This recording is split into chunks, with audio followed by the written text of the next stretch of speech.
여러분들이 아니 이거 도대체 그 사람 증언을 갖다가 그렇게 금과 우조처럼 해가지고 탄핵까지 했는데 이거 뭐야? 이거 뭐 무슨 뭐 그 사람 뭐 신빙성을 인정을 안 한다고? 바로 홍장원 전 차장 얘기입니다. 자, 얼마 전에 홍장원 전 차장의 증언을 핵심 증거로 했던 사건에서 거의 다 저는 무죄가 났다는 생각이 드는데 바로 조태용 전 국정원장 일부 유죄가 나서 실형이 났지만 징역 1년 6개월이 나왔습니다. 국회 답변서를 허위로 작성했다. 이건 유죄가 났지만은 중요한 혐의 바로 직무유기 부분 그리고 국정원법 위반 이거는 무죄가 났습니다. 자, 왜 무죄가 났냐? 홍장원의 증언을 다 믿을 수가 없다라는 이유로 무죄가 났습니다. 자, 왜 무죄가 났는지 그날의 타임라인을 하나 좀 정리를 해 보겠습니다. 계엄 당일의 타임라인에 대해서 자, 일단 주된 혐의가 뭐냐면은 홍장원이 대통령의 지시를 보고를 했는데 지금 대통령이 지금 정치인들 체포를 지금 보안사에서 지금 방첩사에서 대통령 방첩사에서 정치인 체포를 하는 것을 도와주라라고 지시를 했는데 그거를 갖다가 국정원장한테 보고를 했는데 국정원장이 그거를 뭉갰다라는 게 이제 국정원장의 혐의거든요. 자, 그러면은 홍장원이 보고한 대로 과연 그런 대통령의 지시가 있었는지 그런 식으로 지시를 받았다고 보고를 했는지 이제 그게 쟁점이 되는 겁니다. 자, 그거를 따지기 위해서 일단 그날의 타임라인을 한번 구성을 해 보겠습니다. 자, 22시 53분에 윤석열 대통령이 전화를 합니다. 홍장원한테 비아폰으로 전화를 내서 이렇게 얘기를 했다고 그래요. 이번 기회에 싹 다 잡아들여, 싹 다 정리해. 국정원에도 대권 수사권 줄 테니까 우선 방첩사 도와서 지원해. 자금이면 자금, 인력이면 인력, 무조건 도와. 그러니까 싹 다 잡아들여 정리해. 국정원에도 대공 수사권 줄 테니까 방첩사를 지원하라라는 대통령의 전화가 있었다는 것이고, 자, 그리고 홍장원이 23시 6분에 지금 여인영하고 통화를 합니다. 자, 여인영이 뭐라고 그랬냐면은 국회는 경찰과 협조해서 봉쇄하고 있습니다. 선배님, 그때 여인영이 이제 방첩사령관이었죠. 선배님이 홍장원입니다. 홍장원한테 육사 선배라고 인력 도와주세요. 저희 체포조가 나왔는데 소재 파악이 안 돼요. 명단 불러드릴게요. 라면서 이재명, 한동훈 등의 이름을 명시를 했습니다. 자, 그리고 나서 23시 50분에 홍장원이 조태용 국정원장한테 독대 보고를 했다라는 것입니다. 그러니까 앞선 사실관계, 대통령이 전화한 거, 그거 다툼이었고, 그리고 여인영이 홍장원한테 이렇게 얘기한 거, 다툼이 없습니다. 자, 다툼이 있는 부분은 그 뒤에 홍장원이 국정원장한테 보고한 내용입니다. 자, 그것도 한번 표로 한번 보여드릴게요. 자, 특별검사는 그때 당시 보고 내용이 이랬다라고 합니다. 대통령께서 전화를 주셨다. 홍장원도 그거 인정을 합니다. 대통령께서 전화를 주셨습니다. 그리고 대통령께서 방첩사를 지원하라고 하셨습니다. 자, 이것도 홍장원도 자기도 그렇게 보고했다고 얘기를 합니다. 대통령께서 방첩사를 지원하라고 하셨습니다. 라고 이제 보고를 했다고 그래요. 차이가 나는 부분은 단 하나입니다. 자, 뭐냐면은 방첩사에서 한동훈과 이재명을 잡으러 다닌다. 자, 어때요? 그러니까 특별검사의 주장은 뭐냐면은 자, 대통령이 전화를 주셨고요. 방첩사를 지원하라고 하셨고요. 근데 방첩사가 뭐를 하고 있냐면은 한동훈하고 이재명을 잡으러 다니니까 방첩사를 도와서 한동훈과 이재명을 잡으러 다녀라. 라고 대통령이 지시를 했다.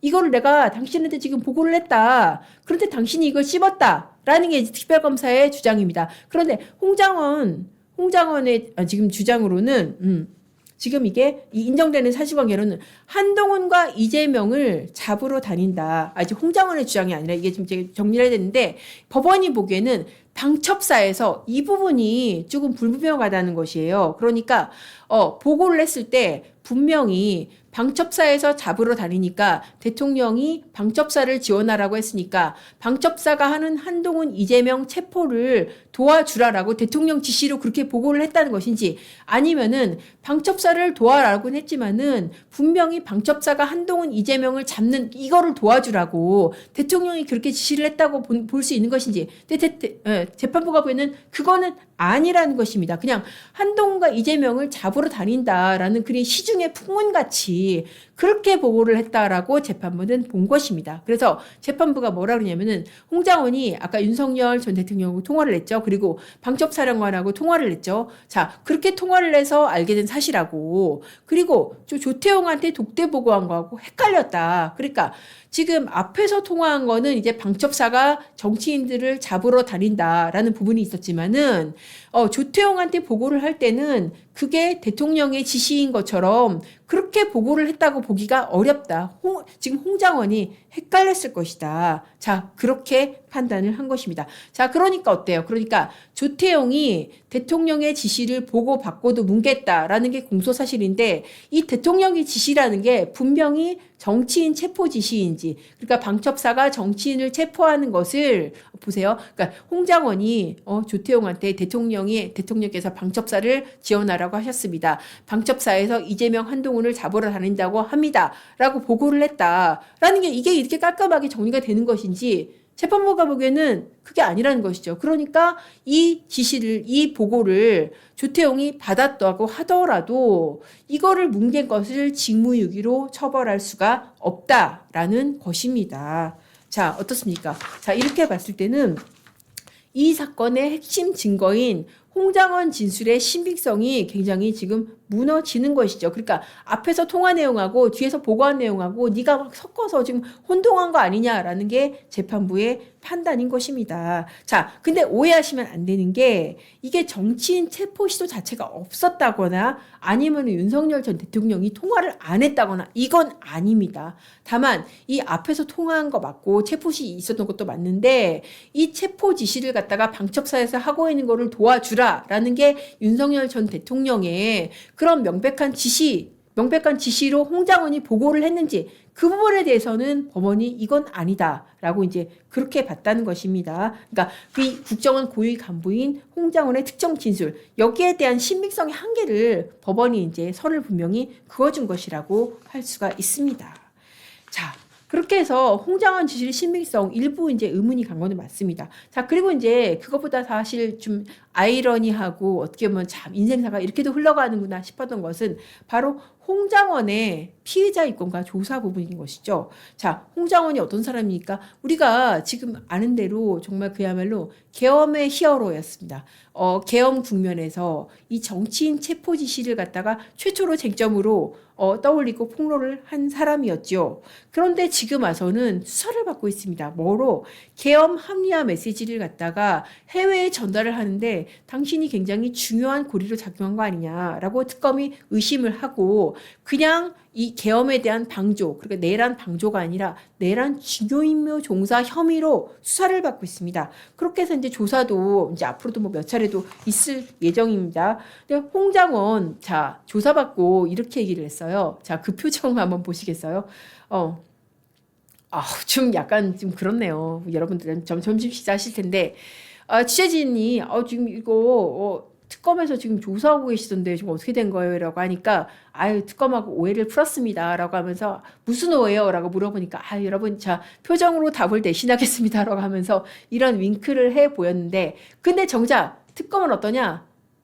여기에 대해서 오해 풀었나요? 라고 이제 기자들이 물어봤습니다. 그러니까 특검 뭐라 그랬냐면, 뭔 소리예요? 그냥 뭐 본인 입장 들은 거예요. 라고 그렇게 얘기를 했습니다. 그냥 본인이 그렇게 주장하니까 본인 입장을 들었다라는 게 특검의 입장이었었습니다. 그러니까 저 표정이 굉장히 무색하고 물론 이제 뭐 좌파 유튜브나 이런 데서는 얼마나 깨끗하고 떳떳하면은 저렇게 윙크까지 짓겠냐라고 하지만은 이게 다르게도 해석될 수 있는 그런 부분입니다. 어떻게 됐든 이게 인생기사 세용지마라는 생각이 들어요. 그렇게 어떤 탄핵의 주요 역할을 탄핵에서 탄핵이라든지 이런 내란죄 처벌에서 주요 역할을 담당했던 홍장원이 지금 와서는 본인이 어떤 내란죄 중요임무 종사자로 또 수사를 받고 있다는 게 굉장히 역설적이고요. 저는 이 국면을 어떻게 보냐면은 사실 이게 홍장원이 뭐 권력 다툼에서 밀렸다 뭐 이렇게 해석하시는 분들도 있기는 한데 저는 이제 그거보다는 이 과정에서 그러니까 이게 지금 해외에 계엄 정당 메시지를 전파했다는 거 이거를 혐의 사실로 구성을 하다 보니까는 홍장원이 빠져서는 안 되는 겁니다. 왜냐? 홍장원이 해외 파트를 담당하는 1차장이니까 조태영이 홍장원한테 시켜서 홍장원이 실무자한테 전파를 해서 이 전달을 했기 때문에 홍장원이 그 고리에서 빠져서는 안 되는 것입니다. 특검의 논리에서는. 그리고 2차 종합 특검이기 때문에 뭐라도 성과를 내야 되거든요. 지금 겨우 한 2명 구속됐는데 뭐라도 성과를 내서 추가 혐의 사실을 찾아내서 기소를 해야 되는 입장에서는 홍장원이기 때문에가 아니라 홍장원이라도 빠져서는 안 되는 그런 상황인 것입니다. 그래서 참 인생지사 세용짐하고 뭐 투사고팽이고 여러 가지 단어를 갖다 붙일 수가 있는데 어쨌든 홍장원의 지금 역설적인 상황 한번 제가 법률적으로 짚어봤습니다. 자, 그렇게 해서 오늘 파니께 시간을 많이 오버했네. 저희 제작진들도 식사를 하셔야 될 텐데, 여러분, 재밌게 들으셨는지 모르겠습니다. 참, 여러 가지, 많은 의견들을, 주시고 계시는데요. 오늘 판읽기 많은 분들 참여해 주셔서 감사드리고요. 다음 시간에도 더 재미있고 유익한 아이템으로 찾아뵙겠습니다. 감사합니다.